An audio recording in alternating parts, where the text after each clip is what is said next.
მოგესალმებით. ეთერშია გადაცემა რეზიუმე სტუდიაში მუშაობს ჟურნალისტი მერაბ მეტრეველი. მივესალმებით ჩვენს რადიო მსმენელებს, ვინც გვისმენს FM 103.9-ზე რადიო პალიტრის ეთერით და ასე მივესალმებით ჩვენს ტელემაყურებლებს, ვინც გვიყურებს ტელეკომპანია პალიტრა ნიუსის ეთერით. დღეს პარასკევია და ჩემთან ერთად არის ჩემი თანაწამყვანი დათო ზურაბიშვილი, რომელსაც ასე მივესალმებით გამარჯობა. მოგესალმებით მერაბ, მივესალმებით ჩვენს მსმენელებს და ჩვენს მაყურებლებს. ბუნებრივია დღეს ვსაუბრობთ 28 ნოემბერზე, როგორც ჩაშანდელზე, ისე დღევანდელზე. ანუ ერთი წელის თავია აქციების და შესაბამისად დღეს არის დიდი აქცია, კვლავ დაგეგმილი. ხალხი იკრიბება ორ ლოკაციაზე, საზმაოსთან, კოსტავაზე და ასე თესეუსთან, ჭავჭავაძეზე, თესეუს პირველ კორპუსთან და იქედან მერე იქნება მსვლელობა რუსთაველის გამზირისკენ. ნახოთ რამდენი ხალხი მივა და რამდენად არის კვლავ დარჩენილი პროტესტი მოსახლეობაში. ეს გამოჩნდება სულ რამდენიმე საათში. მანამდე კი მინდა რომ ჩვენს ეს ერთი წელი შევაჯამოთ.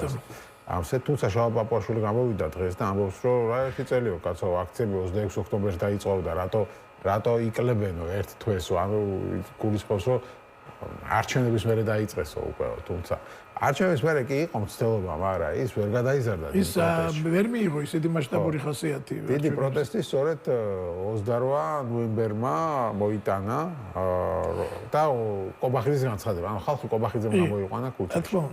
ეს ძალიან საინტერესო ამბავია და დღეს იმ ამბობს შალვა პაპუაშვილი ისევ აწერთო ყველა განცხადებას ხელსო.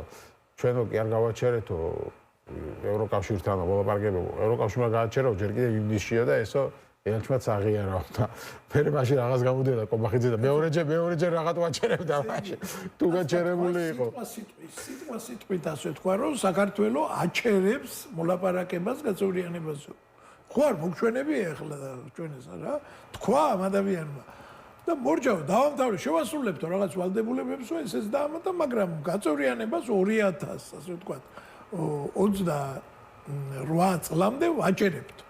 ეს ითქვა ცალსახად, გარკვეულად, არანაირი სხვანაირი ინტერპრეტაცია აქ რომ ისინი აჭერებენ და ჩვენ რა ვქნათ, ეგეთი არ ყოფილა ნამდვილად. თქვა რომ ჩვენ ვართ ინიციატორები, ჩვენ ვაჭერებთ. ეს ითქვა. მე რომ დაინახეს თუ ეს თურმე რაოდენ არაპოპულარულია ხალხში და როგორი პროტესტი გამოიწვია, მაგრამ მე დაიწყეს რაღაც ქვეშიდან გამოძრომები, მაგრამ არ გამოვზდით. და აი დღესაც დარწმუნებული ვარ საკმაოდ ასე ვთქვათ ეს ყობახიძის ისტორიული განცხადების ამბავი რა არის ხო ეხა ხო გასაგებია რასაც აკეთებდა ვაში ყობახიძე ამათ ეს ჩვევიათ ადრეც გააკეთეს ეს როდესაც გრანტების შეჩერება გადაწყვიტა ევროკავშირმა იმის გამო რომ სასამართლოში რეფორმას არ ატარებდნენ ეს კიდე იყო მანამდე როცა კანდიდატის სტატუსს მოუქცევდნენ და უკრაინაში ომი დაიწყებოდა ასე შემდეგ და deep state-ების და რაღაც გლობალური ომის პარტიაზე დაიწყებდნენ საუბარს და როდესაც გაიგეს რომ ევროკავშირი აპირებდა გრანტების შეჩერებას იმის გამო რომ ქართული ოცნება მოსამართლეებთან დაკავშირებით არ იღებდა გადაწყვეტილებას გამოვიდნენ და არ გვინდა მაგათი გრანტები და ჩვენ თვითონ ვაჩერებთო გრანტების მიღებას. ანუ ამათი ტაქტიკა ეს არის რომ ისინი კი არ გვიჩერებენ და გვიწყვეტა რაღაცას ჩვენ პირიქით აქეთ და ეს გადაწყვეტეს გაეკეთებინათ 28 ნოემბერს 24-ში კი იყო ის ტექნიკური გადაწყვეტილება მიღებული ასეთ საუბრობენ შეჩერებასთან დაკავშირებით, მაგრამ ოფიციალურად უნდა ყოფილიყო დეკემბერში თუ ზუსტად მახსოვს ახლა სხდომა და იქ უნდა გამოცხადებულიყო რომ აი იმის გამო რომ საქართველოს ხელისუფლებამ არ შეასრულა ეს 9 პუნქტიანი გეგმა, ჩვენ ვაჩერებთ მოლაპარაკებებს. უბრალოდ მოლაპარაკებებს არ ვუხსნით და ვუხსნით იმას უკრაინას და მოლდოვას. და აი ეს ამათ გადაწყვიტეს რომ მოდი კიდევ დავასწროთ სანამ ევროკავშირი იტყვის რომ აი საქართველოს არ გადავყავს შემდეგ ეტაპზე და გადავყავს მოლდოვა და უკრაინა ჩვენ ვთქვათ რომ ჩვენ ვაჩერებთ პირიქით. ხო და მაგრამ ამას მოყვა ლამის ქვეყანა დაინგრა. და ეხლა ცდილობენ რომ უკანა რიცხვით ეს გადააკეთონ და ჩვენ რაშუაში ვართ არ გაგვიჩერებია კაცო ევროკავშირი ნაცვლად რომ თუ დაუშვათ ევროკავშირმა გააჩერა იმის ნაცვლად რომ ესე იგი გადაედგათ რაღაც ნაბიჯები რომ ჩვენც მიგვეღო ის გახსნა მოლაპარაკების ანუ რა ისეთი პუნქტებს ამათხოვდნენ ეხლა იმისთან განსაკუთრებულს ხო ძალიან ადვილი იყო შეასრულებლად ამათ გადაწყვიტეს რომ საერთოდ ჩაეხსნათ და საერთოდ ასე ვთქვათ გამიჯუნულიყვნენ იმ პროცესისგან. და ამ ერთი წლის მანძილზე თუ ჩვენ შევხედავთ ეს პროცესი საქართველოს ხელისუფლებამ წაიყვანა უფრო და უფრო მეტად ასე ვთქვათ ჭიხში. უფრო დაცილდა. ანუ ამ პროტესტმა რომელიც ძალიან ხალხმრავალი იყო თავიდან მე ყველაფერს თავი დავანებოთ, ეხლა კი შეიძლება სხვა პლუსები, მინუსებზე ვილაპარაკოთ ამ საპროტესტო მოძრაობის, რომელიც 1 წელია უკვე გრძელდება, მაგრამ ასია თუ იმიტომ რომ მინუსი უფრო მეტად აქ ის კი არ არის თვითონ ეს პროტესტი. უფრო მეტად ის არის რომ პოლიტიკური შინაარსით ვერ შეივსო, პოლიტიკურმა პარტიებმა რაღაცნაირად თავი რაღაცა განერიდნენ თითქოს ამას და მხოლოდ რიგით მონაწილეობით დაკმაყოფილდნენ, რაც ჩემი აზრით ძალიან არასწორი იყო, მათ უნდა შეევსოთ როგორმე ეს პროცესი და კიდევ სხვა პარალელური პროცესებიც უნდა ყოფილიყო ამ რუსთაველზე გასვლასთან ერთად, მაგრამ ასია თუ ისე 1 წელი მიდის ეს ამბავი, ეგ უპრეცედენტო ამბავია საქართველოს ისტორიაში ნამდვილად და ავიცი რა ასეთი სოფლიო ისტორიაში თუ რო გადავხედოთ, დაახლოებით ანალოგიური ადრე ვამბობთ სხვათა შორის ჩვენთანაც აქ ამ გადაცემაშიც მithქვას, ჩილეში იყო მსგავსი შემთხვევა პინოჩეტის დიქტატურის დროს. როდესაც პინოჩეტმა ჩაატარა მაშინ რეფერენდუმი, ხალხმა თქვა რომ უნდა გადაირჩიოს პინოჩეტი და ის არ მიდიოდა. აი ამას გაგრძელდა 2 წელი მერე ეს ამბავი რა და ყოველდღე რაღაცა ხდებოდა, აქციებიც იყო, ის დარბევებიც იყო, ჭერდნენ ვიღაცებს და მაგრამ რომ მერე ბოლოს აიძულეს, მაინც ხალხმა აიძულა, დასავლეთის ზეწოლა აიძულა, პინოჩეტი წასულიყო. ჩვენთან როგორ დამთავრდება ეს ამბავი? ნუ არ რთული სათქმელია, მაგრამ ფაქტია რომ უკმაყოფილება არის ძალიან დიდი. კვლავ ძალიან დიდია. თბილისში ყოველ შემთხვევაში ეს უკმაყოფილება არის ძალიან მკაფიოდ და ძალიან კარგად, ასე ვინც დავდივართ ქალაქში და ესაუბრებით ადამიანს ხვდებით არა, ხალხს ლაი ჩანს ეს ყველგან. სხვათაშორის გუშინაც ძალიან კარგად გამოჩნდა ეს კალათბურთის თამაში. კი, რა თქმა უნდა. ხო, გუშინ ბევრი საყვედურობს, გუშინს მე შერმადის ეს რატო გააკეთეო და მართლაც უცნაური არის, ხა შეგინახავს ადმე სპორტსმენი კარიერას ამთავრებს და მთავრობას მადლობას მაინც სავალდებულო არის. არ ვიზახავს არსად არ შემხვედრია, ვერ ვიხსენებ, შეიძლება ყოფილა ეგეთი პრეცედენტი სადმე სოფლიოში არ მახსოვს, შეიძლება კომუნისტი 30-იან წლებში სტალინის დროს იყო შეიძლება. ხო, მაგრამ სპორტსმენები როცა ამთავრებენ იმას, რა ქვია, კარიერას, მადლობას უხდიან მწვრთნელებს, თანაგუნდელებს, გულშემატკივარს, ქვეყანას, რა ვიცი, რაღაც ახლა მთავრობას უხდიდეს, მადლობა. ასეთი მართლა არ მოხდა და მე ფიქრობ, რომ თამაში ვერან ვერ გადარმარწმუნებს, რომ ეს შერმადინის იდეა არ იქნებოდა. რა თქმა უნდა, დარწმუნებული ვარ, რომ თხოვეს კი, რა თქმა უნდა. თავრობიდან, ალბათ კალათბურთის ფედერაციის იმას პრეზიდენტს ვიქტორ სანიკიძეს ათხოვნიდეს, რომ იქნებ პრემიერ-მინისტრი გვესწრება და მადლობა გადაუხადო, რომ ესენი ხო ყველაფერზე პიარზე არიან და უბრალოდ შარში გახვიეს ტიპი. ანუ ადამიანს კარიერის ბოლო დღე ჩაშხამდა, იმიტომ რომ იმის ვაგროვ ტაში დაეკრათ, მთელი დარბაზი უსტვენდა. დაუსტვენდა. რაც არის ხო პრინციპის ძელი. მე სოციალურ ქსელში გაგრძელდა მისი ისა, რა ქვია, დამუნათება და ასე შემდეგ. ანუ წარმოიდგინეთ, ეხლა ადამიანი როგორ უხერხულ მდგომარეობაში ჩააყენეს. ამაში ეჭვიან მეპარება, რომ მისი იდეა არ იქნებოდა და უთხრეს, რომ აი იქნებ პრემიერს გადაუხადო, მადლობა და ამანაც, იმიტომ რომ აი ამდენს ფინანსებს გახარჯავთ და რაღაცა და ეხლა ეს ფინანსები პრემიერ-მინისტრის სხვა ჯიბიდან ხო არა ხარ ბიუჯეტის ფული არის ჩვენი ფული. ირაკლი კობახიძეს რატო უხდი მადლობა. ხო? ვერ გავიგე. აი დარწმუნებული ვარ თხოვეს, რომ პიარისთვის შეიძლება. ანუ წარმოიდგინეთ ეხლა როგორი ხელისუფლება გვყავს. ჩვენ გვეუბნება რომ სპორტსა და პოლიტიკას ერთმანეთში ნუ გავურევთო და თვითონ ყოფილ სპორტსმენებს ხო პარლამენტის სიაში სვამენ და პარლამენტში უკრეს ყველას თავი და ვინც თუ სადმე რამე გაიჭაჭანა და მედალი აიღო და ფეხბურთელებს, მოქმედ ფეხბურთელებს საარჩევნო კლუბში ათამაშეს და აგერ მოქმედ კალათბურთელი ასეთ უხერხულ მდგომარეობაში ჩააყენეს პრემიერისთვის მადლობები გადაახტენეს და ხალხმა უსტვინა. მაგრამ მეც ვიდა შერმადის მადლობა გადაუხადო რა.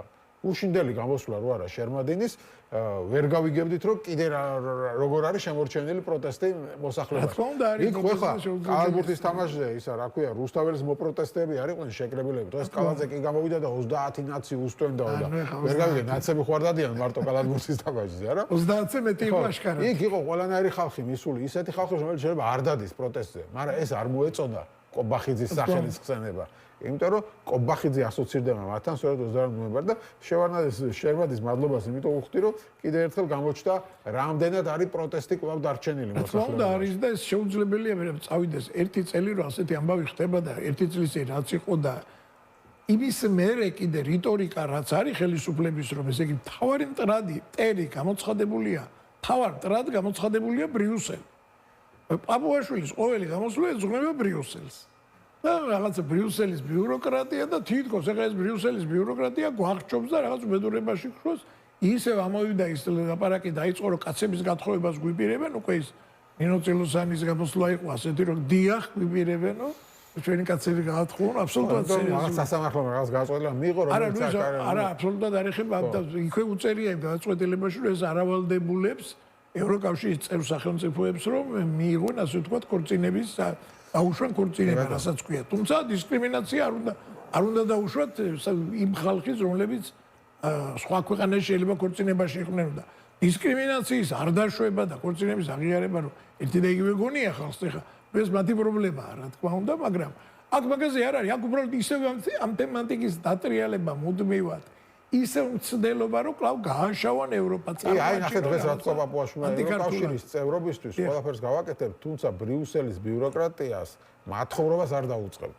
ბრიუსელის ბიუროკრატიას აი ეს უნდა სწორედ და რა უნდა ამ ბრიუსელის ბიუროკრატიას ესე იგი რა უნდა რომ ხან ერთ ფეხზე იდგნენო და გვეუბნებოდნენ მოლაპარაკებებს არ გახსნითო თუ მარცხენა ფეხზე არ დადგებითო მე გვეუბნებოდნო თუ მარჯვენა ფეხზე არ დადგებითო ესე რაღაც რა მარცხენა მარჯვენა ფეხი კაცო გეუბნებოდო რომ სასამართლოდან გაყარეთ სააკაშვილის მოსამართლეებიო მეც რაფერს არ მეუბნებოდა 9 პუნქტიანი გეგმა იყო და იქიდან თავარი იყო ეს და იმას რა ქვია მურუსიძეს და ადეიშვილის მოსამართლეებს გადააყოლეს ევროკავშირის ისა რა არა მარტო ეგ სხვა მოთხოვნებიც იყო მაგრამ ნუ ერთ-ერთი ძალიან კონკრეტული მოთხოვნები აქვს საერთოდ ევროკავშირის ანუ წევრობაზე ჩვენ გვინდა ხო იქ წევრობა იმათ ხარ უნდა ჩვენი შემოერთება ისინი უარ გვეჩალიჩებიან მარტო არა ჩვენი მიზანი უნდა იყოს ჩვენ საერთოდ უარს რომ გვეუბნებოდნენ სიტუაციამ მართლა რომ ევროკავშირი გეუბნებოდეს უარს და მართლა რომ არ ყოფილიყო ეს ამ უკრაინის ბრძოლის ასე თქვა და ომის შედეგად აი ეს პანჯარა გახსნილი შესაძლებლობების ეს პანჯარა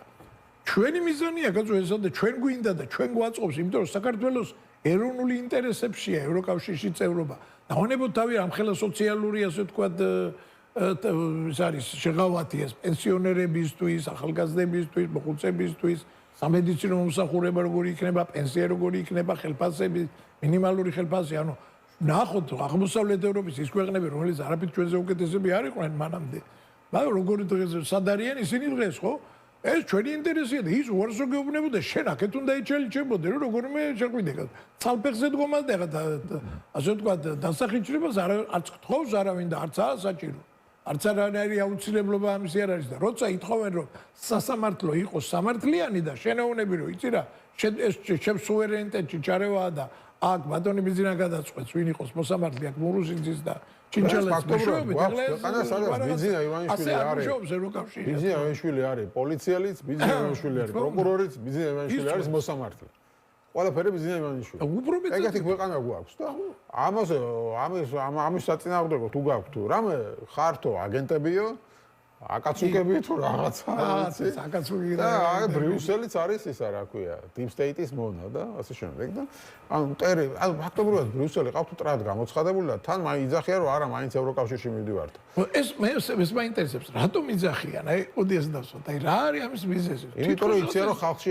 ჯერ არ არის ბოლომდე ევროკავშირის ასე ვთქვათ სწრაფვა დისკრედიტირება. და მთელი პროპაგანდა ჩართულია. ყველაფერს აკეთებენ ამისთვის, მაგრამ ესენი ხო თან კვლევებსაც ატარებენ.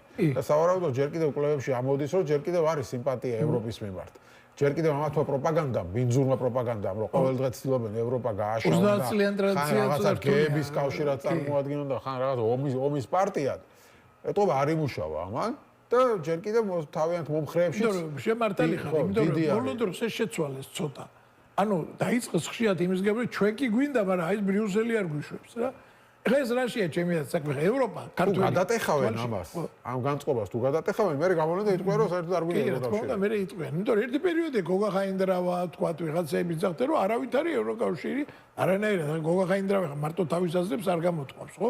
გარკვეულ განწყობებს გამოთქვამდა, მაგრამ ეთქობა მე შეამოწმეს უსტადაც და რატომ იმიტომ რომ და ამას ვერ წაშლიან იმიტომ რომ ორ რაღაცასთან არის ევროპა ასოცირებული ძირითადად ქართველისთვის ყველა ქართველისთვის ერთი ეს არის უსაფრთხოება იმიტომ რომ თავარი მტერი მაინც რუსეთია ვინ გვემუქრება ჩვენ რაღაც გვემუქრება რუსეთი ხო ტერიტორიული მთლიანობის დამრღვევი ის არის ოკუპანტი რუსეთია და შეიძლება რუსეთისგან მქონდეს სამხედრო პოლიტიკური საფრთხე და როგორ უნდა დაიცვა თავი მისგან ერთ-ერთზე რომ ვერ მოვერევით ვიცით ამიტომ არის ან ამერიკის შეერთებული შტატები, ევროკავშირი, ანუ დასავლეთი და ეს პოლიტიკური სივრცე არის გარკვეულწილად ნატო. ამ შემთხვევაში თუ ნატო არა, ყოველ შემთხვევაში ევროკავშირის წევრობაც ერთგვარი დაცვა, გარანტია, ასე თუ ისე ევროკავშირის წევრ სახელმწიფოს არ არის ადვილი ასე თავი დაიხციო. ანუ უსაფრთხოების მომენტია ქართველისთვის და ამის გარანტია და მეორე უფრო მნიშვნელოვანი ხა. არ ვლაპარაკობ ღირებულებებზე, ჯერჯერობით და ღირებულებიც. ეს შეიძლება აქ იყოს სხვადასხვაობა. მაგრამ 100% თვითონ ამ პაპუაშვილების და კობახიძეების ჩათვლით. ყველასთვის ევროპა ასოცირებულია მატერიალურ კეთილდღეობასთან და კარგ ცხოვრებასთან. ქართველმა ადამიანმა საშუალო სტატისტიკურმა ქართველმა იცის რომ იქ არის კარგი ცხოვრება. იქ ხალხი კარგად ცხოვრობს და იქ სიღარიბის და სამედიცინო მომსახურების და პენსიის და ის ბევრად ნაკლებია ეს პრობლემები, პენსიის პრობლემები საერთოდ არ არის ჩვენთან როგორც არის და ასე თუ ისე ღირსეული ცხოვრებისთვის მინიმალური პირობების უზრუნველყოფა ევროპაში ინტეგრაცია. ამას ვერაფერს ვერ უზამე. იმიტომ რომ ისეთი მომენტი რომ ქართველებმა ჩათვალონ რომ ევროპაზე დიდრები ჩვენა ვართ, იქ ჰქონდათ ამის ცდილობაც რომ ჩვენ უფრო კარგად ვითარდებით ვიდრე ისინი. მაგრამ გამოგზავნდა ბოლოს აგერ თვითონ ბატონი კობახიძე თვითონვე აღიარა თავის გამოსვლაში რომ ევროკავშირის ყველაზე ღარიბ ქვეყანასაც სერიოზულად ჩამორჩებით ჩვენ მატერიალურად და ეკონომიკის განვითარებაში. ბულგარეთი არის ყველაზე ღარიბი ქვეყანა და იმასაც ჩამორჩებით წლები. კი, ხო და. რაზეა ლაპარაკი აქ? რაზეა ლაპარაკი, როდესაც ამას როგორ წაში? ამიტომაც უწევთ ეს მანევრირება, მაგრამ ეს მანევრირება ვერ დაფარავს იმ პოლიტიკის არსს და იმ სრულიად სამარცხვინო და მეტყოდი ისტორიულად სამარცხვინო განცხადების, აი ეს ზედი განცხადება, რომელიც ასევე დარწმუნებული ვარ ისტორიაში შევა და რა სიტყვის თქვენზე შთამომავლობა, რასაც შემიძლია გითხრათ, მაგრამ არ გესიამოვნებათ, ბატონო. კი ბატონო, ხომ ეს, მაგრამ მე მინდა ბოლოს სანამ რეკლამაზე გავალთ, აუცილებლად ვისაუბროთ ამ პროტესტის ერთმა წელმა რა გამოჩნდა. პროტესტი რა ეტაპზეა შენი აზრით? მართლა უნიკალური შემთხვევა, რომ ერთი წელია ყოველდღე არის აქცია. გასაგებია, რომ ყოველდღე მრავალრიცხოვანი არ არის, მაგრამ არის ადამიანების ჯგუფი, რომლებიც არ ნებდება. მიუხედავად იმისა, რომ იჭერენ, მიუხედავად იმისა, რომ ჯარიმები აქვს, ზოგს 100,000 ლარამდე აუვიდა და ასე შემდეგ და ასე შემდეგ. დათო ტურაშვილს ვეთანხმები მაგ შეფასებაში რაღაც არაქართული. ანუ არატიპიურია ეს ქართველების. ხოდაშორის საქართველოში ესეთი არატიპიური მოვლენები ყოველთვის ხდებოდა მე რაღაც ეროვნული რაღაცა გამოგვიძების ძალიან სერიოზული სტიმული. მე მგონია რომ ეხლა ეს პროტესტი არის იმ ეტაპზე, როდესაც ის საჭიროებს გარკვეულ კორექტირებას კი არა, უბრალოდ ის თავისთავად რომ დადის ხალხი ეს ერთია, შევსებას რაღაცნაირად სხვა ტიპის აქტივობებით, რომელიც გააფართოვებს მას. ეს აუცილებელი მგონია. თუ არ გაფართოვდა და პოლიტიკური შინაარსი არ შეიძინა, ეს მარტო დარჩება ასე სამოქალაქო პროტესტად, კი ბატონო ისტორიაში ჩაიწერება, რაღაცა ჰეროიკული ის ექნება ამას რაღაც აურა ყოველთვის, მაგრამ ის რომ ჩვენ რეალურად გადავდგათ ნაბიჯები იმისკენ, რომ ხელისუფლებას უკან დავახევინოთ და საბოლოო ჯამში შევცვალოთ ეს ხელისუფლება და ნორმალური ხელისუფლება მოვიყვანოთ. ამისთვის მე მგონი საჭიროა რომ ეს პროტესტი გაფართოვდეს, დაემატოს რაღაცები. ვიდრე პროტესტი გააგრძელებ, ხა სპეციალურად ნახე ის რა ქვია, საუბრობდი ღარიბ ქვეყანაზე, ხო? რომ ევროკავშირის ყველაზე ღარიბი ქვეყანა, ბულგარეთი, კი ჩვენზე ბევრად წინ არის და ორჯერ ხა ნახე ერთ სულ მოსახლეზე მუშიპოს რაოდენობით $20,000 იქ და $10,000 არის ჩვენთან. ორჯერ მეტია. ორჯერ მეტი. ეხა 10,000-იც კი ბატონო აქამდე მაღაზია ნაკლები ქონდა და არის წინსვლა ჩვენთანაც, მაგრამ აი წარმოიდგინე ყველაზე ღარიბი ევროკავშირის ყველაზე ღარიბი ქვეყანაზე აღვლაპარაკოთ ხომ მდიდარ ქვეყნებზე, ხო? ორჯერ მდიდარია რიგითი ბულგარელი, ანუ საშუალოდ რო ავიღოთ, ორჯერ მდიდარია. ეს ახლა ანუ 100%-ით შეიძლება მდიდარია, 100%-ით. ეგ არის. ყველაზე ღარიბი ქვეყნის ესა წევრი. და ამაზე გველაპარაკებიან, რომ რაღაცა თურმე ისეთ რაღაცას გთხოვენ, რას გთხოვენ, ამის დედავატირე, გთხოვენ სასამართლოს რეფორმას, დემოკრატიას, ამ რუსული და რაღაცა კანონების, დრაკონული კანონების გაუქმებას და სასამართლოდან რაღაცა კლანის გაყრას. იგივე პროტესტის შევსებაზე როცა ვლაპარაკობდი, ერთ-ერთი მომენტი მნიშვნელოვანი მგონია, რომ საზოგადოებაში ხალხში რაღაცა უნდა გავიხსენოთ, რაღაცა წერა-კითხვის გამავრცელებელი საზოგადოება რო ქონდა ილია ჟორჟოვაძე და ამის და კარგად აუხსნათ. არა ისე რაღაც ეს NGO-შნიკური ტიპის აქტივობებით, ხოლოდ აი ხალხთან უშუალოდ სასაუბრო რომ რას იძლევა ევროკავშირი, რას გვაძლევს. თითქოს ამაზე საქამდეც უნდა გაეკეთებიათ. ერთია რომ იციან, მაგრამ რამდენმა იცის მაგალითად რომ შეიძლება ევროკავშირის წევრი რო ხდები, მაგალითად თბილისში გახსნან მეტრო. ბევრი. ააშენონ მეტროს სადგურისთვის მოგცემ ფული. რამდენმა იცის, ბევრმა არ იცის, რომ აი, იმიტომ რომ თბილისის მეტრო პოლიტიკოს ჭირდება და არა გვაქვს ეს მეტროს სადგურები და ძვირი ჯდება ძალიან. როდის ექნება სახელმწიფოს იმის საშუალება კაცმა არ იცის და ევროკავშირი ასეთ რაღაცებს აფინანსებს. უამრავ რაღაცას აფინანსებს, რაც მეტრო, ტრამვაი, რა ყველაფერი. ინფრასტრუქტურა განვითარებას, ხო? ხა ამ ღარიბ ქვეყნებს ახლა ამდენი ფული დაახარჯა ახალ ქვეყნებს, რომლებიც იქ შევიდნენ, ხო? ბალტიისპირეთი და ასე. კიდევ ერთი მაგალითი შეგვიძლია. ირლანდიაში, მაგალითად, ირლანდია როდესაც გახდა მილიარდობით დოლარი დაიხარჯა გზების მარტო გზებს. გზების მოწყობას. მთლიანად ევროკავშირმა გაიღო ეს ხარჯი. ხო და ნუ რა ვიცი, ჩვენ უნდა გადავყვეთ მურუსიძე ჩინჩალაძეს. იმიტომ რომ ივანიშვილს მათ გარეშე ხელისუფლების შენარჩუნა ვერ წარმოუდგენია. იმიტომ რომ როცა ვიღაცას გაბრაზდება და იტყვის დაიჭირეთ და მე უნდა გაასამართლონ ისა და თუ არ იქნა მოჭილი მოსამართლე როგორ გაასამართლებენ ახლა. რაც ხალხი ზის, რაც სისულელეებს ზის, ხალხი ხო ვიცით ახლა ჩვენ თვითონ. დავანებთ ამ ადმინისტრაციას სისხლის სამართლისებით ახლა ზიანმაღლობელს ნორმალური მოსამართლე ხო არ ჩასვამდა არც ერთ შემთხვევაში. გამორიცხულია როცა. ხო, ან ჯარიმას გამოუწერდა, ან რაღაცა ერთთვიან პატიმრობას, მაქსიმუმ, ერთთვიანი ან ორთვიანი პატიმრობა. ორი წლით გაუშვეს ციხეში. ნუ მოკლედ, ახლა ამაზე არ ვლაპარაკი, პროტესტზე რო ვლაპარაკობდით, ხო? ხო არ გეჩვენება, რომ ხალხი იმიტომაც არ გამოდის იმდენ რაოდენობის, რაც 28 ნოემბერს იყო, რომ ბევრი უკვე შეეჩვია ამ ყველაფერს. ან მაშინ ტრაგედია დაღიქვეს, რომ როგორ ევროკავშირთან აჩერე მოლაპარაკებასო და დღეს უკვე აგერ პირდაპირ გამოვიდა გერმანიის ელჩი და თქვა, რომ დახურულია თქვენი ფაილი ფაქტობრივად. ნუ ახლა ეს გასაგებია, აბა ამაზე რეაქცია აღარ აქვს, არავის. პირიქით ჩაოპაპუაშვილი გამოდის და ეიაზვება ამ გერმანიის ელჩს, რომ მისნაირი ელჩები სანამ იქნებიანო, ხო დახურული იქნებაო და რთული იქნება ჩვენი კავშირი ევროპასთანო. ამას ამბობს ფიშერის ვეთანხმები, რომ მისნაირი დამოკიდებულების შემთხვევაში რთული იქნება ჩვენი კავშირი ევროპასთან. ბატონი ფიშერის ფაილი ჩვენთვის დახურულია. ფიშერის ფაილი თუ დახურულია, ვიღაცა სხვა რო გამოაქვს. თავს მოიკლავს ფიშერი ახლა, ხო? გადაყვებათან. ხო და ანუ წარმოგიდგენთ ამაზე უკვე ხალხს რეაქცია, ხალხი თითქოს შეეჩვია ამბავს, რომ ამ ხელისუფლების პირობებში აი არაფერი არ გვეღირსება და რაღაცა უნებრივია, რომ აღარ არის ესეთი ენთუზიაზმი ყოველდღიური მოქმედების. ახლა ეს გასაგებია, იმიტომ რომ შედეგი არ დგება. შედეგი ერთადერთი არის ის, რომ არ წყდება პროტესტი. ახლა რეალურად რო ვთქვა, შედეგი ერთი ეს არის და კიდე ის, რომ ამ უწყვეტმა პროტესტმა დასავლეთში, იგივე დასავლეთის ქვეყნებს მაინც ასე თუ ისე ანახებს, რომ ხალხი არ წყვეტს ბრძოლას. და შესაძლოა მაინც მნიშვნელოვანია დღესაც ეს ბევრი ხალხის გამოსვლა, იმიტომ რომ იგივე სოფლიობაც უნდა დაინახოს, რომ აქ ხალხი არ ეთანხმება ამას. ამ კურსს.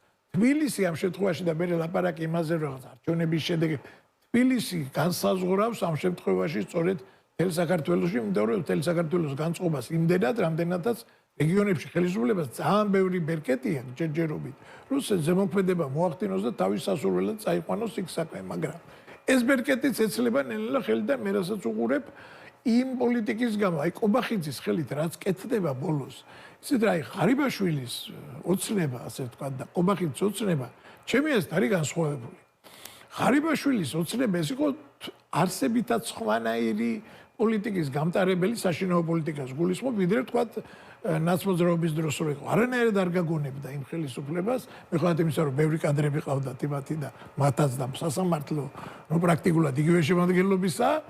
ეს იყო ტიპიური პოსტსაბჭოთა აი კლანურ კორუმპირებული ნათესავების საძმაკაცო ქართული ჯიგრული ამბავი, აი ასეთი აი ამ ეს პოლიტიკა იყო, რომ რაღაც თუ შეხვალ იმ კლანში, თუ იმათა რაღაცა გაიასნებს საქმეს, რაღაცა შეც მოგწემენ, ტენდერს მოგაგებინებიან ისა ეს. ეს ცოტა სხვანაირად მიყავს ამას საქმე. კობახიძის დააკვირდი, რაც კობახიძე გახდა ჯერ ერთი მცდელობა ყველაფრის კონტროლის, რაც არ ქონდა ღარიბაშვილის დროს.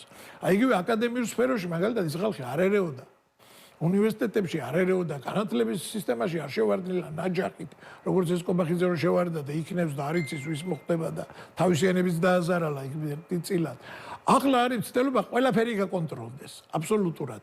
არასამთავრობო სექტორზე არცაა ლაპარაკი, ეს თვითონ ბიზნესს ქონდა ახირება ამისი, მაგრამ ძალიან ეჭვმეპარება, რომ მაგალითად ეს უნივერსიტეტების და აი ეს სკოლების და აი ეს ამბები, რაც ახლა განათლების სისტემაში ატეხეს ამათ, ეს იყოს პირადად ბიზნესური და ბიზნესის ძალაუფლება ამთავარი და რა პრობლემას უქმნიდა ახლა ეს არც არაფერს.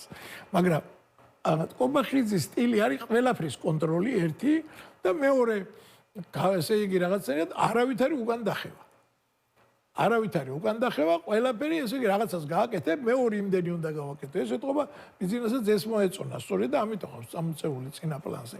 რაღაცნაირად მე ავიცი, ხა შეიძლება ნაცმოძრაობის მომხრეებს ეწყინოთ, მაგრამ ვის ნაცმოძრაობის დროს ასე თუ ისე მაინც და მაინც კარგად აგზრდობდა თავს, შემიძლია გითხრათ, რომ ყობახიძის პოლიტიკა მე მაგონებს ნაცების მმართველობის სტილისტურად.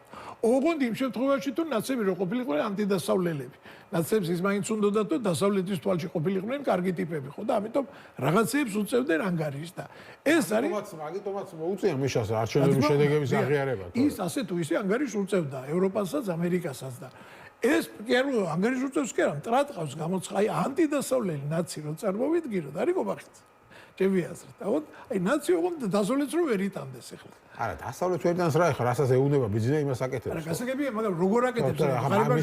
მისი პოლიტიკა ხო არ არის ეგ ახლა, ხო? ღარიბაში უნდა დაიწყოს თავისი განცხადებები ხო გახსოვს? მე მგონია, რომ კი, მისიც არის. რა თქმა უნდა, ეს დასავლეთისგან იზოლირება ბიზნეს პოლიტიკა, მაგრამ როგორ ახორციელებს, ანუ ეს რა სფეროებში ერევა, ყველაფერში ჩარევა, არანაირი უკან კომპრომისების შეუძლებელია. ყობახიძესთან კომპრომისების მიღწევა. მე მაგალითად არასოდეს არ ვარ იცი შენ ბოიკოტების მომხრე. მაგრამ მაგალითად ხა პარლამენტში რო შევიდა გახარიას პარტია, მე მგონია რომ ეს ძალიან არასწორი იყო, იმიტომ რომ ამ ხელისუფლებასთან საპარლამენტო ურთიერთობა უკვე არის შეუძლებელი. ან უნდა დაჭმორდე იქა და იყო ვარტლა რასაც გეტყვიან ის გააკეთო, ან უნდა აიტანო ესე მუდმივი შეურაცხყოფები თავზე ლაფის დასმა, დედის გირება შეიძლება გწემო კიდე. ხანდახანდა მე შეგეტყვი მოერევი თუ რა ის ტანგისტები და იმ დაღავ სავსე მუნჯი დავეები იქაურობა. ხო და აი ეს ასეთი სტილი არ იყო ადრე დამახასიათებელი თითქოს მე ნელ-ნელა წამოვიდა. თან უფრო კორუფციისკენ წასულიყო. ესენთან კორუფციას ებრძვიან რო კითხო. იჭერენ ამ ძველ კორუმპირებულებს. ნახოთ თუ იგივე გზაზე დადგებიან და ხა ყობახიძის დანიშნულო ხალხი თუ დაიწყებს, აბა იგივეს, მაგრამ გასაგები. ცოტა მე ეჭვება რომ ასე იყოს, უფრო მგონია რომ რაც ნაცების დროს რა მოხდა ასეთმა პოლიტიკამ რა გამოიწვია, უკმაყოფილების დიდი ზრდა. ახლაც მოხდება იგივე, დარწმუნებული ვარ, ანუ რაც უკმაყოფილება, ეს კიდე მოემატება ამას და დღევანდელი აქციაც იქნება დარწმუნებული ვარ ამის ერთ-ერთი მაგალითი. ნახოთ, ჩვენ გვაქვს რეკლამა, რეკლამის შემდეგ ჩვენ დავბრუნდებით, გვექნება ჩართვა თესეუს პირველი კორპუსის ეზოდან, სადაც იკრიბებიან ნელ-ნელა აქციის მონაწილეები. გვეყოლება სტუმარიც იქედან ჩაგვერთვება გიორგი თავართქელაძე რეჟისორი, მანამდე ჩვენი კორესპონდენტი, ასე რომ რეკლამის შემდეგ დავბრუნდებით.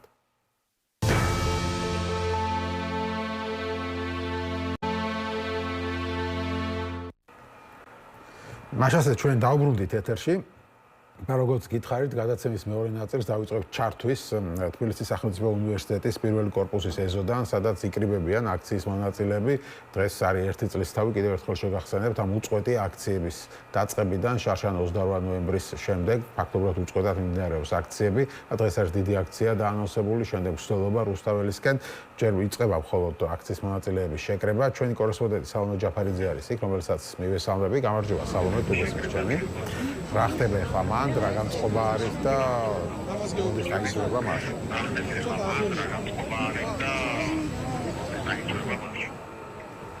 მე რა მოგესალმებით პირველ რიგში რაც შეეხება დღევანდელ საპროტესტო აქციას დაახლოებით 1 თვეა რაც უკვე გვესმის 28 ნოემბერი 365 დღე მას შემდეგ რაც საქართველოში თბილისში დედაქალაქში დაიწყო საპროტესტო აქციები რომელსაც უწყვეტი სახე ჰქონდა სწორედ 28 ნოემბერს გაჟღერდა პირველად ქართული ოცნების მხრიდან რომ ქვეყნის მთავრობა აჩერებს მოლაპარაკებების ეტაპს ევროკავშირთან და სწორედ ამან დაბადა შემდეგ უკვე ერთწლიანი უწყვეტი პროტესტი და ერთგვარი შეჯამება უნდა მოხდეს დღევანდელ საპროტესტო აქციაზე. რაც შეეხება მსვლელობებს, ფორმებს, ვიცით რომ ახლა ამ წუთებშიც იკრიბებიან მოქალაქეები თბილისის სახელმწიფო უნივერსიტეტთან, სადაც თავის მხრივ ვიცით რომ გაჟღერდება განცხადებებიც, გაჟღერდება მათ შორის განცხადებები იმის თაობაზე თუ რა არის შემდეგი გეგმა, რადგან ჩნდება კითხვა რა უნდა გააკეთონ მოქალაქეებმა 1 წლის შემდეგ, რა შედეგით შეიძლება დასრულდეს ის პროტესტი, რომელიც თავის მხრივ დაიწყო 28 ნოემბერს და თავადვე საუბრობენ პრინციპში ამის თაობაზე პოლიტიკოსები და გადავალ ფიქრია ჭიხლაძესთან გამარჯობათ პირდაპირ ეთერში ვართ. პირველ რიგში ქალბატონო ფიქრია დღევანდელი დღის მნიშვნელობაზე რომ ისაუბროთ, რა თარიღია 28 ნოემბერი რეალურად და რა შეიცვალა გასული წლიდან წლევანდელ 28 ნოემბრამდე. 28 ნოემბერი შეიძლება ითქვას მძიმე თარიღია საქართველოს ისტორიაში, იმიტომ რომ ასე ღიად ცხადად კონსტიტუციის დარღვევა ხელისუფლების მხრიდან ჩვენ ამ 10 წლეულების განმავლობაში არ გვინახავს. ასე ღიად უგულებელყოფა იმ ისტორიული არჩევანისა, რასაც საქართველოს ევროპული არჩევანი ქვია და რასაც ჩვენმა თაობამ, ჩვენმა წინათაობებმა მიუძღვნეს სიცოცხლე, ცხოვრება, მთელი მოღვაწეობა, ეს ყველაფერი გადაწყვიტეს ქართული ოცნების წარმომადგენლებმა ბიძინა ივანიშვილმა, რომ წყალში გადაეყარათ, ხაზი გადაესვათ და საქართველოსთვის ევროპული პერსპექტივა წაერთვათ. ჩვენ ამ ყველაფერს განსაკუთრებით განვიცდით, იმიტომ რომ შექმნილ ვითარებაში, როდესაც ჩვენს გარშემო რეგიონში თუ ფართო გაგებით დემოკრატიულ სამყაროში ისეთი ვითარება არის შექმნილი, რომ დღეს იყო და ჯერ კიდევ რჩება შესაძლებლობის ფანჯარა, რომ ჩვენ უფრო მარტივად მოვახერხოთ ევროკავშირში გაწევრიანება. დღეს ამ გზაზე ხელს გვიშლის ქართული ოცნება, რომელიც მხოლოდ და მხოლოდ არის ბიძინა ივანიშვილის ფინანსური ინტერესების დაცვაზე ორიენტირებული და არის რუსული ინტერესის გატარებაზე ორიენტირებული. ამიტომ ეს პროტესტი 28-ში დაიწყო აქტიური პროტესტი, საოცარია რომ გრძელდება დღემდე, 1 წელი გავიდა, ძალიან მძიმეა რომ ყავს ამდენი პოლიტიკური ნიშნით დაპატიმრებული ადამიანი, ახალგაზრდები, სინდისის პატიმრები, მაგრამ არის მეორე რამ ძალიან ნიშანდობლივი, რომ ქართული საზოგადოება არ ეპუება, არ ეგუება იმას, რასაც ქართული ოცნება ცდილობს, რომ თავს მოგვაყვიოს. მადლობა ძალიან დიდი უსმენდით ფიქრია ჩიხლაძეს, აქ როგორც ოპოზიციური პარტიების წარმომადგენლები, ასევე იკრიბებიან სამოქალაქო აქტივისტები მერაბ, რომლებიც თავის მხრივ უკვე 1 წელია, რაც განან რუსთაველის გამზირზე და აი გადავიდეთ ლუკა ჭოხონანძესთან, რომელმაც სულ ახლა ხანს დატოვა ზაჰესის წინასწარი დაკავების იზოლატორი, ხო? ჯერ რომ მოყვეთ ზოგადად აი ეს 1 წელი რომ შეაჯამოთ და რატომ არის მნიშვნელოვანი ის აქცია, რომელიც ახლა იმართება? გადაჭარბების გარეშე ეს იყო ურთულესი 1 წელი თითოეული ოპოზიციურად განწყობილი ადამიანისთვის.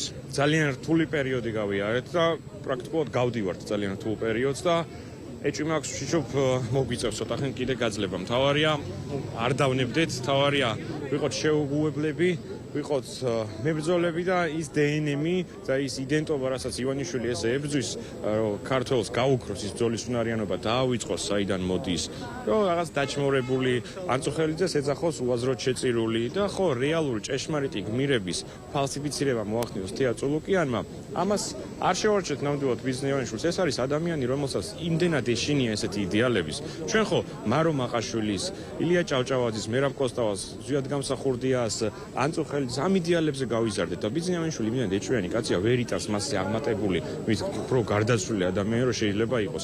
ამას აკეთებს რა, ჟარგონი რო გამოვიყენოთ, ამას ჩალიჩობს ბიძინა ბევრი წელია უკვე, მაგრამ ვერ შეძლებს. ეს არ დევს ქართულში რა, რომ რაღაცა შეეგუოს, თავი დახაროს, დანებდეს, ასე რომ თავარია წინააღმდეგობა მიუხედავად რეპრესიებისა, ჩვენ ისევ აღვდგავართ თავისუფლება პოლიტპატიმრებს, თავისუფლება თითოეულ რეჟიმის დღეს იქნება ეს პოლიტიკოსი, სტუდენტი, ნებისმიერი სფეროს წარმომადგენელი.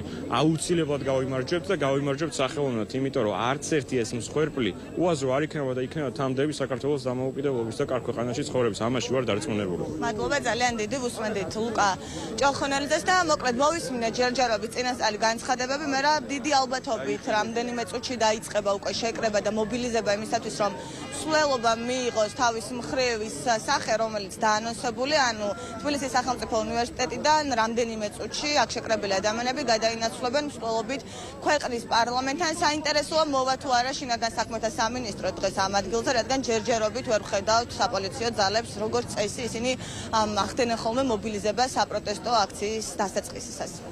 გასაგებია, მადლობა დიდი. ეს იყო სალომე ჯაფარიძე, რომელიც გვერდთვებოდა თბილისის სახელმწიფო უნივერსიტეტის პირველი კორპუსის მიმდებარე ტერიტორიიდან, სადაც როგორც გითხარით, იკრიბებიან აქციის მონაწილეები. იქ არის ასევე რეჟისორი გიორგი თავართქილაძე, რომელიც არის ერთ-ერთი აქტიური, ასე ვთქვათ, მონაწილე ამ აქციების და მასთან გადავალთ მალე, როდესაც ტექნიკურად მოგვარდება ეს საკითხი. მანამდე კი მინდა ისე რომ შეგახსენებთ, ისე რომ ჩემთან ერთად არის დათო ზურაბიშვილი სტუდიაში და ამ დღევანდელი აქციის მნიშვნელობა შენთვის რა არის, რომ მითხრა? ნუ პირველ რიგში ეს რაღაცნაირად სიგნალი უნდა იყოს ხელისუფლებისთვის, რომ ისი არ არის თქვენ რო გონიათ. ანუ ისინი თავს ხო იწუნებენ, რომ აი გადავაგორეთ, აი ცოტაც და მორჩა. ამიტომ ძალიან მნიშვნელოვანია სიმრავლე. ანუ ძალიან მნიშვნელოვანია, რომ კარგად დაინახონ იქ ახლა მე არ თქვა რომ კიდე 30 აკაცუკი უსტუენს და რაღაც ეგეთი. ანუ ალბათ მაინც ასე იტყვიან, თუნდაც იქ 100,000 და 200,000 მივიდეს, მაგრამ მნიშვნელოვანია. მეორე მხრივ ეს მნიშვნელოვანია, რომ თვითონ ხალხმა ირწმუნოს, რომ რაღაცნაირად შესაძლებელია ეს ამბავი. და მესამე რა თქმა უნდა საერთაშორისო საზოგადოებაც უნდა დაინახოს, რომ არ ჩამცხრალა ის ასე ვთქვათ აღშფოთება, რომელიც აი ზუსტად შარშანამ დროს კობახიძის გამოსვლას მოყვა. სამივე არის ძალიან მნიშვნელოვანი, ჩემი აზრით, ეს სამივე კი კომპონენტი. ბატონო, ხო შენ საერთაშორისო საზოგადოების განხორება ახსენე და დღევანდელ დღეს ჰქონდა უკვე განხორება ბრიტანელი პარლამენტარი ჯეიმს ბაკლერი გამოეხმარა მხარს უჭერთ ქართველებს ქართულ ოცნებასთან წინააღმდეგობაშიო, მათი დემოკრატია და ევროპული მომავალი თავდასხმის ქვეშაო, რაც ასევე მნიშვნელოვანია გამოეხმარა შვედეთის საგარეო საქმეთა მინისტრი, რომელმაც ამ თემაზე გააკეთა განცხადება და მის განცხადებასაც წაიკითხავ შვედეთის საგარეო საქმეთა მინისტრი ამბობს ასეთ რამეს ბოლო 1 წლის განმავლობაში ყოველ დღე მამაცი ქართველები აგრძელებდნენ გამოხატვის თავისუფლებისა და მშვიდობიანი დემონსტრაციების უფლების გამოყენებასო დაწერა X-ზე ისინი ამას აკეთებენ ძალადობის, დაბატიმრებისა და მზარდი რეპრესიების ფონზე. შვედეთი გააგრძელებს თავისუფალი დემოკრატიული და პლურალისტური საქართველოს მხარდაჭერასო წერს შვედეთის საგარეო საქმეთა მინისტრი. ეს რა თქმა უნდა ამ ხრივას მნიშვნელოვანია. ხშირად ვამბობ, რომ ხშირად ამ არის ასეთ კითხვა, აი რა აზრი აქვს ამ ყოველდღიურ აქციებს, მაინც არაფერი არ იცვლება, ასე შემდეგ, მაგრამ აზრი ის აქვს, რომ საქართველოს ხელისუფლების ხელისუფლების მიზანი, რომ ეს კონსოლიდირება მოახდინოს ბოლომდე თავის ხელში ყველაფრის ძალაუფლების და ბოლომდე ასე ვთქვათ, გაიფორმოს, არ ვიცი ხა დიქტატურა დავარქვათ ამას თუ ავტორიტარიზმი და მე ტოტალიტარიზმი უბრალოდ ბოლო დროს, მაგრამ მე ამით ევაჭროს, ასე ვთქვათ, დასავლეთს და უთხრას, რომ აი ხო ხედავთ ეხლა ჩვენ აქ ყველაფერი მოგვარებული გვაქვს. გველაპარაკეთ ჩვენ, ხო, ყველაფერი მოგვარებული გვაქვს. ვეღარავენ ხმას ვეღარ იღებს, როგორც ბელორუსში მაგალითად. ყველაფერი დასრულებულია და შესაბამისად გინდათ თუ არ გინდათ მოგიწევთ ჩვენთან ლაპარაკი. ჩვენი აღიარება და ჩვენ უნდა დაგველაპარაკოთ, იმიტომ ჩვენ ვართ საქართველოს ბატონ პატრონი. მე ვარ ბიძინა ივანიშვილი. შესაბამისად, ხო, აი ამას რომ ვერ ამბობს ბოლომდე არის სწორედ ეს აქცია, ეს პროტესტი, რომელიც არ ჩერდება, რომელიც აჩვენებს, რომ ასეც არ არის საქმე, რომ ყველაფერი დასრულებული ამ ქვეყანაში, რომ ხალხი შეეგუა ივანიშვილის იმას ერთმართველობას, ასე ვთქვათ და შესაბამისად ეს არის ამ აქციების თავარი მნიშვნელობა. თორე ეს არის ერთ-ერთი რაც განგვასხვავებს ბელორუსისგან ამ ეტაპზე ჩემი აზრით. არა მარტო ეს, მაგრამ ეს თავარი. ბელორუსი ბევრი რაღაცა ისეთი რაც ჩვენთან არ არის. გიორგი თავარდქილაძე არის ხაზზე, რეჟისორი, აქციების აქტიური მონაწილე. მივესალმებ მას, გიორგი, გამარჯობა. თუ გესმის ჩვენი. მოგესალმებით. მადლობა მონაწილეობისთვის გადაცემაში და რო გითხრა რამდენიმე სიტყვით შენის აზრი ამ ერთწლიან პროტესტზე, მის მნიშვნელობაზე და დღევანდელი აქციის მნიშვნელობაზე.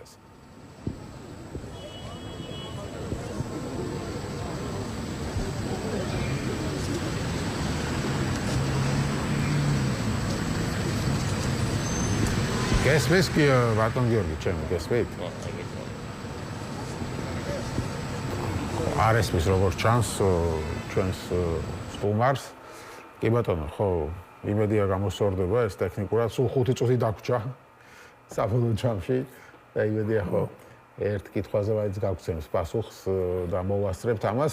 აბა შენ საპირებ ხო აქედან წასვლას? კი, რა თქმა უნდა. იმიტომ რომ დღეს მე მგონია რომ ალბათ ვისაც შეგვიძლია ყველანი უნდა მოვიდეთ და დავანახოთ უბრალოდ ხელისუფლებას, არა ისე როგორც მას გონია და მით უმეტეს რომ აი ეს მნიშვნელოვანია რომ სწორედ ბიძინა ივანიშვილმა ვერ შეძლო სპეკულირება იმაზე რომ აქ მე ვარ სრულიად ბატონ პატრონის ვერ შეძლებს თუ ეს პროტესტი იცოცხლებს. მაგრამ ამ პროტესტის გარდა საჭიროა კიდევ დაუბრუნდეთ გიორგის. ბატონ გიორგი, გამარჯობა, თუ გესმით ჩემი? გამარჯობა ისმის. ბატონო, დღევანდელი აქციის შესახებ რო გითხრათ მის მნიშვნელობაზე და ამ ერთწლიანი პროტესტის მნიშვნელობაზე რო გითხრათ თქვენი აზრი.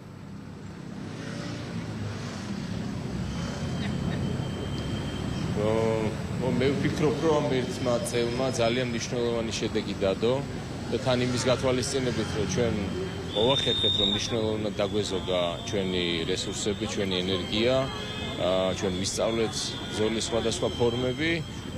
ვერ ვიტყოდი, რომ ჩვენ გავაკეთეთ საკმარისი, მაგრამ ჩვენ ბრძოლაში ვართ, ისევ აი ეს არის ყველაზე მნიშვნელოვანი ჩემთვის. ჩვენ ვართ ისევ ბრძოლაში, ჩვენ ვართ ბრძოლის უნარიანები, ჩვენ არ შეფშინებია და ჩვენთვის ეს არის ღირსების ბრძოლა. ან ყველაფერს სხვას რო თავი დავანებოთ, ეს უკვე ღირსების ბრძოლა. როდესაც შენი თანამოქალაქეები ყავს საპატიმროებში და სრულიად უდანაშაულოდ მათ მსგავსად შეიძლებოდა შენ ყოფილიყავი, შეიძლებოდა მე ვყოფილიყავი, შეიძლება ჩემი ვინმე ოჯახის წევრი, თუმცა ჩემი ძალიან ახლო ადამიანები არიან იქ.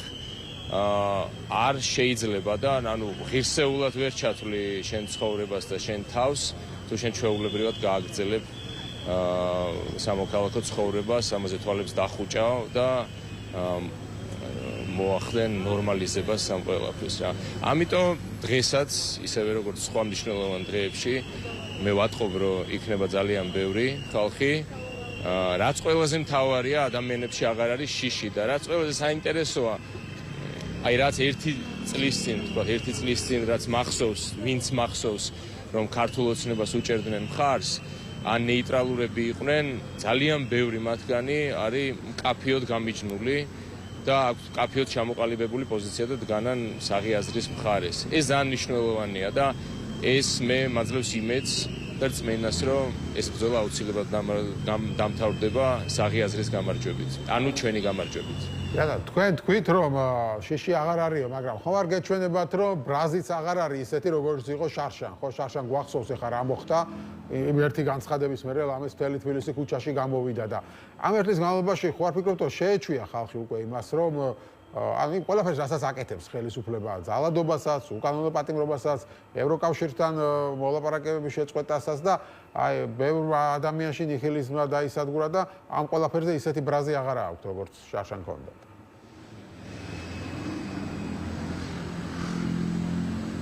იცი ბრაზთან დაკავშირებით ახლა მე მიმაჩნია, რომ ეს ყველაფერი ნორმალურია, როგორც ეხლა გამოიყურება სიტუაცია საქართველოში, იმიტომ რომ ბრაზი არის ემოცია და ემოციურ მდგომარეობას აღწევს ადამიანი რაღაც გარკვეული მიზეზით, რაღაც გამღიზიანებლით და ერთი და იგივე გამღიზიანებელი დროის გრძელ პერიოდში ერთნაირად აღარ იწვევს ემოციას და ეს უფრო მეტად დადებითია ჩემთვის, რომ ჩვენ შეიძლება ესე ვიზუალურად აღარ გვეტყობა, იმიტომ რომ ბრაზი და ეს ემოციურობა არის იმპულსური მოქმედება და დროა რომ ჩვენ გადავიდეთ რაციონალურ პრაგმატულ ნაბიჯებზე, რომელიც აღარ იქნება დაფუძნებული ემოციაზე. შესაბამისად, ბრაზი როგორც შინაარსი არსებობს ჩვენში, როგორც შეუგუებლობა და რო არ ეგუება ქართველი ხალხი, ეს ჩემთვის ყველა ფეხის ნაბიჯზე ნათელი არის. შეიძლება და იცით რას ვიტყოდი, რომ ძალიან კომპლექსური საკითხია რა, როგორ უნდა შეცვალო ხელისუფლება, რომელმაც გადაუხვია კონსტიტუციას და ყველაფერი დაარღვია, იმდენი რამ დაარღვია და ისე შეურაცხო ქართველი ხალხი, როგორც არავის არ უკადრია. ეს ცხადია, მაგრამ მიუხედავად ამ ყველაფრისა, ჩვენ უნდა შევინარჩუნოთ ჩვენი სახელმწიფო როგორც სტრუქტურა. ანუ არ შეიძლება რომ ჩვენ დავიმხოთ თავზე, არ შეიძლება რომ ჩვენ დავამსხვრიოთ და ჩამოვშალოთ ყველაფერი და ამიტომ არის ძალიან რთული. და ამიტომ მგონია რომ მაინც სწორად მიდის ეს ბრძოლა. ანუ თუ ავტობუსები დადიან, მუნიციპალური ტრანსპორტი მუშაობს და გარკვეული სამსახურები მაინც ახერხებენ მუშაობას, ხო? ეს ჩემთვის მაინც უფრო პოზიტიურია. იმიტომ რომ ჩვენ ვინარჩუნებთ სახელმწიფოს და რაღაც მომენტში, რაღაც გადამწყვეტ მომენტში ჩვენ შევცვლით ამ არსებულ არალეგიტიმურ ხელისუფლებას და ჩვენ მოვახერხებთ ტრანზიციას დემოკრატიულ ფორმატზე და არა ქაოსზე. ანუ ქაოსში გადასვლა ეს არის ის, რაც არავის არ აწყობს. მათ შორის, სხვათა შორის არც ქართული ოცნების ამ მოღალატეებს, ქართული ოცნების მესვეურებს. ამიტომ მგონია, რომ ყველაფერი მაინც ძალიან ნელა, რა თქმა უნდა, შეიძლება ისე ნელა მიდის, რომ ნერვები რაღაც მომენტებში არ ყოფნის, მაგრამ მაინც სწორად მიდის. მე პოზიტიურად ვაფასებ მაინც ამ ერთ წელს. კი ბატონო, მადლობა დიდი. გიორგი თავართქილაძე, რეჟისორი, გვერდებოდა აქციების აქტიური მონაწილე. მე შეგახსენებთ კიდევ ერთხელ, რომ თესლობის პირველ კორპუსთან იკრიბება ხალხი, ასევე საზმაოსთან უნდა იყოს კიდე შეკრიბება გაერთიანდება და წავა, ასე ვთქვათ, მიმართულებით, რუსთაველის მიმართულებით, დათოც აქედან მიდის, მეც ალბათ შევერთებით აქციას, იმიტომ რომ ასეთ ვითარებაში მართლა ეს არის ერთადერთი გზა და საშუალება დააფიქსირო, რომ ამ ქვეყანაში დიქტატურა არ გამოვა. ჩემთვის ეხლა ადრეს ვთქვი და გავიმეორებ, ეს აღარ არის მარტო რაღაც თემა და პირველ ადგილზე აღარც არის ევროპა გვინდა თუ რა გვინდა თუ ასე შემდეგ. პირველ ადგილზე არის რომ დიქტატურა არ გვინდა ამ ქვეყანაში და ანუ არ შეიძლება ერთი კაცის ხუშტურებზე მე ვიტყოდი კიდე ამას სრულიძოლი 30 წელი. ანუ დღეს მივიღეთ სიტუაცია, საერთოდ არ მაინტერესებს უკვე არც ევროკავშირი, არაფერი არ მაინტერესებს. ანუ დღეს მივიღეთ სიტუაცია, რომ ერთი კაცი ხუშტურებზე არის ყველაფერი დამოკიდებული და რასაც უნდა ეს ერთი კაცი იმას აკეთებს და ასეთ ქვეყანაში რა ვიცი თუ მე მგონი არავის არ უნდა უნდოდეს ასეთ ქვეყანაში ცხოვრება, მათ შორის მისთვისაც არაა ეს კარგი საბოლოო ჯამში. კი ბატონო, მადლობა, ასეთ იყო დღევანდელი გადაცემა. გემშვიდობებით კვირამდე, კვირას გადაცემით პოლიტქალაქი დაგიბრუნდებით. კალათბურთელი გიორგი ცინცაძე იქნება ჩვენი სტუმარი და ვისაუბრებთ თემაზე სპორტი და პოლიტიკა.